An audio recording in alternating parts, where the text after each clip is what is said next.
အားလုံးပဲမင်္ဂလာပါရှင်ဒီနေ့ဗီဒီယိုလေးထဲမှာတော့ခုလိုရင်ဆက်အင်ကြီးပတ်တန်လေးကိုဆွဲပြပေးသွားမှာဖြစ်ပါတယ်ခုလိုပတ်တန်လေးဆွဲတော့မယ်ဆိုရင်ရှေ့ချမ်းလေးတစ်ခုကိုမိဆွဲနေကြရှေ့ချမ်းလေးပတ်တန်လေးတစ်ခုကိုဆွဲထားရမှာဖြစ်ပါတယ်ပြီးရင်တော့လက်ဘင်းမောက်ကိုကြဲကြဲလေးဖောက်မှာဖြစ်တဲ့အတွက်လေးလက်မလေးယူထားမယ်ရင်ဆက်ဖြစ်တဲ့အတွက်အောက်ကို8လက်မလေးမှတ်မယ်လက်ဘင်းအကြလေးကို6လက်မခွဲထားပါမယ်ပြီးရင်တော့8လက်မနေရာနေခုလိုမြင်းဖြောင်ကလေးဆွဲထားလိုက်ပါမယ်ပြီးရင်တော့ဒီလိုလက်ဘင်းပေါက်ကိုလေးလက်မအကျယ်နေရနေပြီးဒီဘက်ကိုစောင်းစောင်းလေးဆွဲထားမယ်ပြီးရင်တော့ခုလိုမျိုးလေးအဝိုက်ကလေးအပေါ်ကိုစောင်းပြီးတော့တက်ပါမယ်ပြီးရင်ဒီရင်ဘက်ကိုရင်စီးဖြစ်တဲ့အတွက်ရင်ဘက်ဟာမှာဆိုလို့ပေါ့နော်လက်ဘင်းကျယ်မှာဆိုလို့2စိတ်ကလေးကိုညှက်ထုတ်မယ်ဝါးတဲ့လူဆိုရင်တော့3စိတ်လောက်ထိညှက်လို့ရပါတယ်ပြီးရင်ပတ်တန်လေးကိုဖြတ်ထုတ်လိုက်မယ်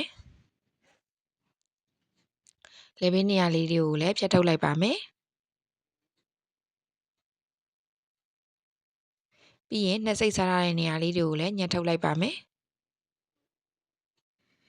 ဒီအောက်မှာလည်း2စိတ်စားခဲ့တဲ့နေရာလေးကိုညှက်ထုတ်ပစ်ပါမယ်ပြီးရင်ခုလိုမြပြထားတဲ့နေရာလေးတွေကိုပိတ်စပေါ်တင်ညက်တဲ့အခါမှာလက်မဝက်စီပို့ပြီးတော့ညှက်ရပါမယ်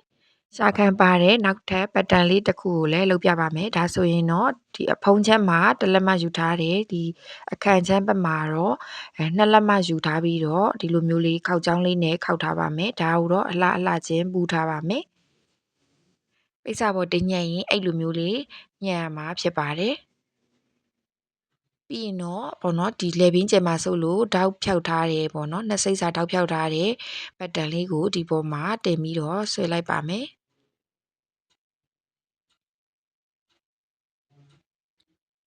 အပေါ်ပိုင်းလေးကိုလည်းရင်ဆက်အပေါ်ပိုင်းလေးကိုလည်းတက်တက်ဆွဲထားပါမယ်ဒီနေရာမှာတောက်ဖြောက်ခဲ့တဲ့အတွက်ဒီနေရာလေးကတော့ဟနိုင်နေပေါ့နော်ဟာလည်းကိစ္စမရှိဘူးကိုရဲ့လေဘင်းပေါ့နော်လေဘင်းဆိုရှေ့တွေကိုအတီတွေကိုယူပြီးတော့ညှက်ရမှာဖြစ်တယ်ဒီနေရာလေးတွေကိုလည်းလက်မဝက်ပိုညှက်မယ်ပြီးရင်ဒီပတ်တန်တစ်ခုကိုလည်းထပ်ပြီးတော့ဖြတ်ထုတ်လိုက်ပါမယ်ဒါကတော့ရှာခံလေးပေါ့နော်တောက်ဖြောက်ပြီးသားပတ်တန်ကိုရှာခံလေးပါတယ်ပေါ့နော်ရှာခံလေးအတွက်တက်တက်ထက်ညက်ပြပေးတဲ့ပတ်တန်ဖြစ်ပါတယ်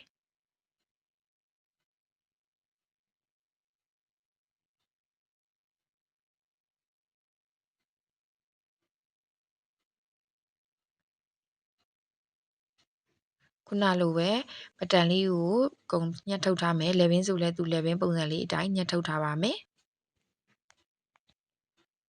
ဒါဆိုရင်တော့တောက်လဲဖြောက်ပြီးသားဖြစ်သွားပြီရှာခံလေးတွေလည်းပါတယ်ခုလိုပတ်တန်လေးရသွားပါပြီ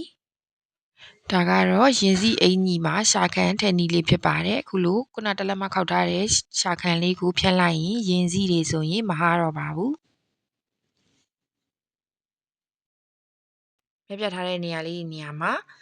ပိတ်စပေါ်တင်ညက်ရင်လက်မဝက်ကလေးပုံညက်ရမှာဖြစ်ပါတယ်ဒါလေးကတော့ပတ်တန်ညက်ပြီးသားလေးကိုပိတ်စပေါ်တင်ညက်ထားတာလေးဖြစ်ပါတယ်ဒါလေးကတော့နောက်ချမ်းဖြစ်တယ်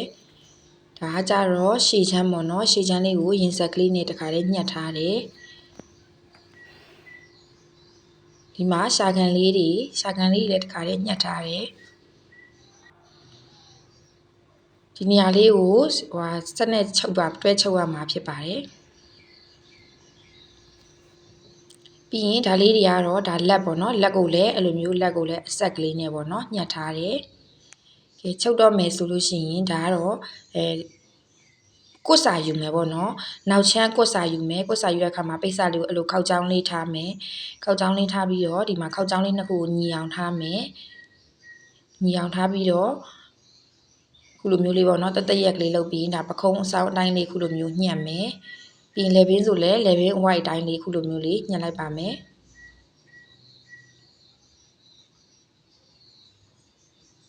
ပြီးရင်ဒီနောက်ချမ်းကိုဖယ်လိုက်မယ်ဖယ်လိုက်ပြီးရင်ဒီမှာပေါ့နော်ကွတ်စာအတွက်ပေါ့ကွတ်စာအပြားအတွက်ပေါ့နော်2လက်မခွဲပေါ့နော်2လက်မခွဲအပြားလေးတွေကိုခုလိုမျိုးလေးမှတ်လိုက်မယ်ဒါမှမဟုတ်ပိတ်စလောက်တဲ့ဆိုလဲ3လက်မမှတ်လဲရတယ်3လက်မ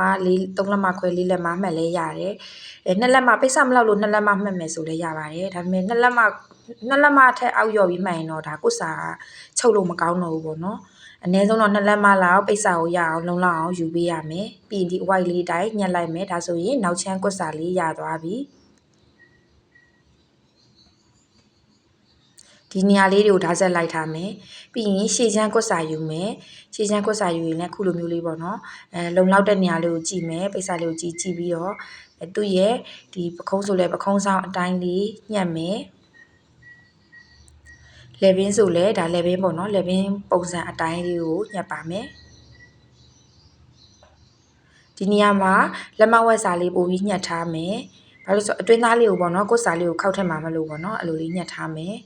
ပြီးရင်လေဘင်းဒီလိုပေါ့အဝိုက်ဆိုလဲအဝိုက်ပုံလေးတွေအခွက်ဆိုလဲအခွက်ပုံလေးတွေအတိုင်းပဲခုလိုမျိုးလေးညှက်ပါမယ်ပြီးရင်ဒီရှေ့ချမ်းတစ်ခုကိုဖယ်လိုက်မယ်ပေါ့နော်လေဘင်းနေရာဖယ်လိုက်မယ်ဖယ်ပြီးရင်သူ့ကိုလည်းခုနလိုပေါ့နော်2လက်မခွဲအပြားပေါ့နော်2လက်မခွဲအပြားလေးတွေကိုတောက်လျှောက်မှတ်မယ်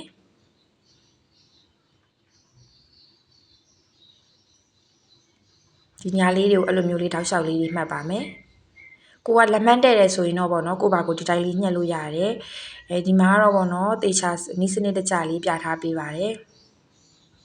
ကိုကမလုပ်တတ်သေးဘူးဆိုရင်တော့လိုပီတန်လေးနဲ့အဲ့လိုလိုက်မှတ်လို့ရတယ်ပြီးခုလိုမျိုးလေးဆွဲလိုက်မယ်ဆွဲပြီးတော့မှတ်ခဲဖြစ်ဖြစ်ပေါ့နော်ဆော့ပင်ဖြစ်ဖြစ်ဘောရင်ဖြစ်ဖြစ်တစ်ခုခုနဲ့ဆွဲလိုက်မယ်ပြီးရင်ဒီလိုမျိုးလေးလိုက်ပြီးတော့ညှက်လိုက်ပါမယ်ဒီအခွက်နေရာကိုကြတော့အခွက်ပုံစံအတိုင်းလုပ်ချင်လဲရတယ်မလုပ်ဖက်နဲ့ခုလိုမျိုးပေါ့နော်အဝိုင်းပုံစံလေးညှက်လဲရပါတယ်ဒါဆိုရင်တော့ရှေ့ချမ်းလေဘင်းကွတ်စာလေးရသွားပါပြီဒါချုပ်တဲ့အခါမှာအဲ့လိုမျိုးလေးပေါ့နော်လက်မဝက်ကလေးအဲ့လိုလေးခောက်ပြီးတော့ချုပ်ပါမယ်ဒါဆိုရင်ဒါအခုချုပ်တော့မယ်ပေါ့နော်ချုပ်တော့မယ်ဆိုရင်ဒီမှာလေဘင်းရင်ဆက်ပေါ့နော်ရင်ဆက်ဖြစ်တဲ့အတွက်ဒီရင်ဆက်နေရာလေးတွေကိုဆက်မယ်ပတ်တက်ညက်တုံးကလက်မဝက်လေးတွေပိုညက်ခဲ့ရတယ်ပေါ့နော်ဒါပိတ်စာပေါ်တညက်တဲ့ခါမှာလည်းဒီလိုလက်မဝက်ကလေးတွေပိုညက်တယ်ပိုညက်တိုင်းအဲ့လက်မဝက်ကလေးကိုပြည့်အောင်ပြန်မှတ်ပြီးတော့ခုလိုမျိုးလေးချုပ်ပါမယ်ဒါမှဒါအင်ညာတိုးလည်းမသွားတော့ဘူးပေါ့နော်အတိညက်လာရင်ဒါတိုးသွားမှာပေါ့နော်ဒါလက်မဝက်ပိုညက်လာတဲ့အတွက်ကိုလိုချင်တဲ့နေရာကိုကွက်တီလက်မဝက်ပိုထားမယ်လက်မဝက်ပြည့်အောင်ပြန်ချုပ်မယ်ဆိုရင်သူ့ရဲ့ပတ်တန်သူ့ရဲ့အင်ကြီးလေးကကွက်တီလေးဖြစ်မှာဖြစ်ပါတယ်ဒါဆိုရင်စပြီးတော့ချုပ်မယ်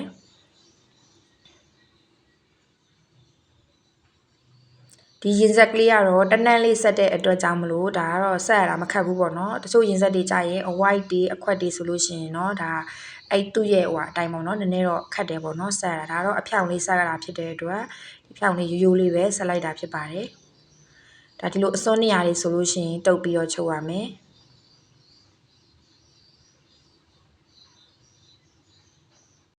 ပြီးရင်နောက်တစ်ဖက်ကိုဆက်မယ်ဆက်တဲ့ခါလဲခုနလိုပဲပေါ့နော်အဲ့လိုလက်မဝက်ကလေးမှတ်ထားမယ်မှတ်ထားပြီးတော့ဆက်ပါမယ်ပြီးရင်စချုပ်တဲ့နေရာလေးတွေကိုတုပ်မယ်ပေါ့နော်ချီကိုတုပ်ပြီးတော့ဆက်မယ်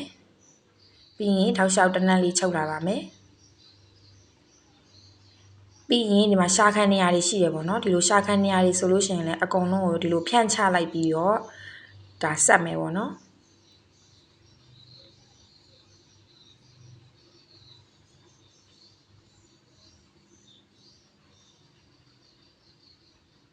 ပြီးရင်အဆုံးသက်ကြရင်လည်းခုလိုမျိုးလေးတုပ်ပြီးတော့ချုပ်လိုက်ပါမယ်ရင်ဆက်ပြီးပြီဆိုတော့ဒါလက်ကိုဆက်မယ်ပေါ့နော်လက်ကိုလည်းအဲ့လိုမျိုးပေါ့နော်လက်ပတန်လေးကိုလည်းဒီလိုမျိုးပေါ့နော်လက်မဝက်တွေပို့ပြီးတော့ချုပ်ပြီးတော့ဆက်လာတယ်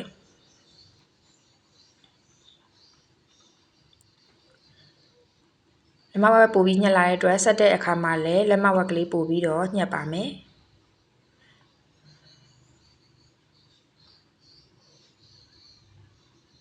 သူ့ကိုလည်းအဲ့လိုအစဆိုရင်ဒီလိုတုပ်ပြီးတော့ချုပ်မယ်ပြီးရင်တနန်းလေးချုပ်လာပါမယ်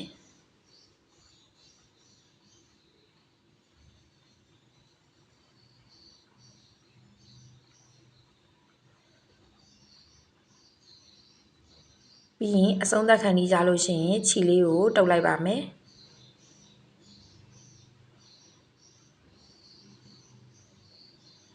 ဒါဆိုရင်ပြီးသွားပြီပေါ့နော်ပြီးနောက်တစ်ဖက်ကိုလည်းအဲ့လိုဆက်မယ်ပြီးရင်ဓာတ်ဆက်ကလေးလိုက်ထားမယ်ဒါကတော့နှစ်ဖက်လုံးကိုဆက်ပြီးတော့ပေါ့နော်ဓာတ်ဆက်လိုက်ထားတဲ့ပုံလေးဖြစ်တယ်ဒါဒီလိုမျိုးလေးဖြစ်သွားပြီပေါ့နော်ခောက်လိုက်တဲ့အခါမှာလက်ကဒီအောက်ခြေနားလေးတွေကိုလည်းဓာတ်ဆက်ကလေးလိုက်ထားမယ် ဒါဒီလိုပုံလေးဖြစ်သွားပြီလက်ကလေးတွေက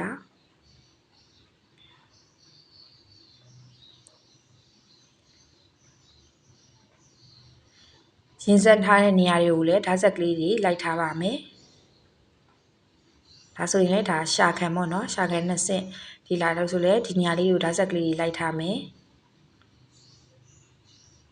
ဒါကြတော့ဒါ11ကွတ်စာပေါ့နော်ဒါနောက်ချမ်းကွတ်စာပတ်လဲနေရာလေးတွေကိုလည်းဓာတ်ဆက်ကလေးတွေလိုက်ထားပါမယ်ဒါရှေ့ချမ်း11ကွတ်စာအပေါ်ကရွက်ဘေးကနောက်ချမ်း11ကွတ်စာဖြစ်ပါတယ်ပြီးရင်ကွတ်စာလေးတွေတက်မယ်ပေါ့နော်ကွတ်စာလေးတွေတက်မယ်ဆိုရင်ဒီလိုမျိုးလေးအလှပေါ့အလှအဲ့လိုမှောက်ထပ်ပြီးတော့ဒီလိုမျိုးလေးတက်မယ်ပေါ့နော်သူ့ကိုချုပ်တဲ့နေရာမှာ11ကွတ်စာကွတ်တဲ့နေရာမှာကိုကလက်မဝက်ချန်ခဲ့ရင်လက်မဝက်ပြေအောင်ချုပ်မယ်နှစ်စိတ်စာချန်ခဲ့ရင်နှစ်စိတ်စာသုံးစိတ်စာချန်ခဲ့ရင်သုံးစိတ်စာပြေအောင်ချုပ်ပေးရပါမယ်ပြီးရင်အခုလိုအဝိုက်ဆိုလဲအဝိုက်ကလေးအတိုင်းပေါ့နော်နှစ်စိတ်ဒီမှာတော့နှစ်စိတ်စာပဲချုပ်တယ်ပေါ့နော်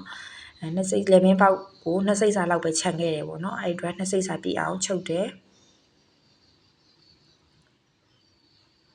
ပြီးရင်အစုပ်သက်နာကြရင်တုပ်လိုက်မယ်အဖြောက်ဆိုလဲအဖြောက်အတိုင်းလေးပေါ့နော်အဝိုက်ဆိုလဲအဝိုက်လေးတိုင်းအဲ့လိုမျိုးတွေချုပ်ပါတယ်ဒါနောက်ထပ်ရှာခံပါတယ်ပေါ့နော်11ကွတ်စာအဲ့ကြရင်သူ့ကိုဒီလိုနေရာရှိမယ်ဒီလိုနေရာကြရင်သူ့ကိုဟိုလိုမျိုးညှက်ထုတ်ထားမယ်ပြီးရင်အလက်မက်နေရာလေးကိုကကြီးလေးနဲ့တောက်မယ်တောက်ပြီးဒီလိုအထွေးကိုပေါ့နော်ဖြောင်းမြန်လှန်ပြီးတော့ဒီပိတ်အက်ကလေးနဲ့ခဏထိုးထားမယ်ပေါ့နော်ဘာလို့လဲဆိုတော့ရှာခံတက်တဲ့အချိန်မှာအောက်ကအသားတွေလွတ်သွားမှာဆိုလို့ပါဒီဘက်ကိုလည်းပင်ရနောက်တစ်ချောင်းထိုးမယ်ပြီးတော့မှဒီပေါ့နော်ရှာခံလေးကိုတင်မယ်တင်ပြီးတော့ဒါချုပ်လာမယ်ပေါ့နော်နှစ်စိတ်ဆိုလဲနှစ်စိတ်စာပြည့်အောင်ချုပ်မယ်အချီလေးကိုစစချုပ်ရင်တုပ်မယ်ပြီးရင်ဒီလိုတနန်းလေးချုပ်လာမယ်ပေါ့နော်ဒေါင်ချိုးတွေချုပ်တဲ့နေရာမှာဒီလိုထောက်နေရနှစ်စိတ်စာလေးညရင်အကိုထောက်မယ်ထောက်ပြီးဘီကိုမမယ်ပြီးရင်ဒီဘက်အဝိုက်ကလေးတိုင်းကိုပြန်လှည့်မယ်ပေါ့နော်အဝိုက်ဆိုလဲအဝိုက်ကလေးတိုင်းကိုခုလိုလေးချုပ်လာမယ်နှစ်စိတ်စာလေးပြအောင်ချုပ်မယ်လို့ခြုံထွက်နေရာတွေကိုညှက်ပြစ်မယ်ပြီးအဝိုက်ကလေးကနေဟိုဘက်ကိုတန်းသွားမယ်ဆိုရင်နှစ်စိတ်စာလောက်ကျန်တဲ့နေရာမှာအပ်ထောက်ပြီးတော့လှည့်ပြီးတော့ခုလိုမျိုးလေးချုပ်ပါတယ်တန်းချုပ်လို့ရှိရင်သူ့ရဲ့လေပင်ထောက်နေရာတွေအဝိုက်နေရာတွေမပေါ်ပဲဖြစ်တတ်ပါတယ်ဒါပြီးရင်ဆိုလို့ရှိရင်ဒီနေရာလေးတွေကိုကကြီးလေးနဲ့တောက်မယ်ပေါ့နော်ကကြီးလေးနဲ့အဲ့လိုဆောင်းလေးတွေလိုက်ပြီးတော့တောက်မယ်အဲ့ဒါမှဟိုဘက်ကိုအလှလှန်တဲ့အခါကျရင်ဒီလိုပိတ်စာရေးရတင်းခံမနေပဲဖြစ်မှာဖြစ်ပါတယ်ခုလိုမျိုးလေးလိုက်တောက်မယ်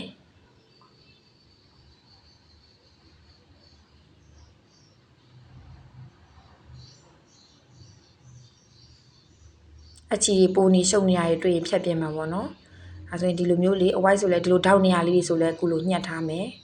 အဲ့လိုညှက်တဲ့အခါမှာပေါ့နော်အချီစားကိုအချီကြောင်းကိုမထိအောင်ညှက်ရမယ်အချီကြောင်းကိုညှက်ပြီးသွားလို့ရှိရင်ဒါချီချုပ်ရိုးပြုတ်သွားတတ်ပြီးလေဘေးအင်းကပွတ်ထွက်သွားတတ်တယ်ပေါ့နော်ပြင်ခုလိုမျိုးလေးနှစ်ဖက်ကိုဖြဲပြီးတော့ကင်လိုက်မယ်ကင်ပြီးတော့ခုနထွက်နေတဲ့နှစ်စိတ်စာချုပ်ခဲ့တဲ့အစာလေးကိုပေါ့နော်ဒီကွတ်စာဘက်ကိုဖိတင်ပြီးတော့အဲ့လိုမျိုးလက်ကလေးနဲ့ဒီဘက်ကိုအဲ့လိုမျိုးလေးကင်ပြီးတော့ဒါအဲ့လိုမျိုးလေးဖိပြီးတော့ခြိကျဲလေးနဲ့နင်းလာမယ်ပေါ့နော်ကိုကလက်နိုင်လို့မိဘူးတိုက်လဲရတယ်ပေါ့နော်အဲ့လိုမဟုတ်ဘဲနဲ့ဒီလိုကွတ်စာကိုအဲ့လိုမျိုးလေးခြိနဲ့တစ်ချောင်းချုပ်ထားလဲရပါတယ်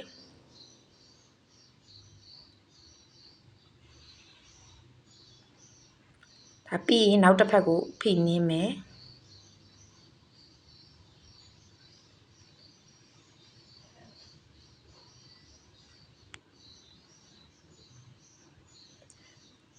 နှစ်စိတ်ချုပ်စာလေးကို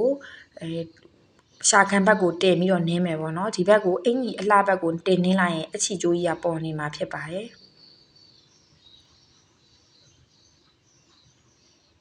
ရှာခံဘက်ကိုပဲဖိပြီးနင်းမှာပေါ့နော်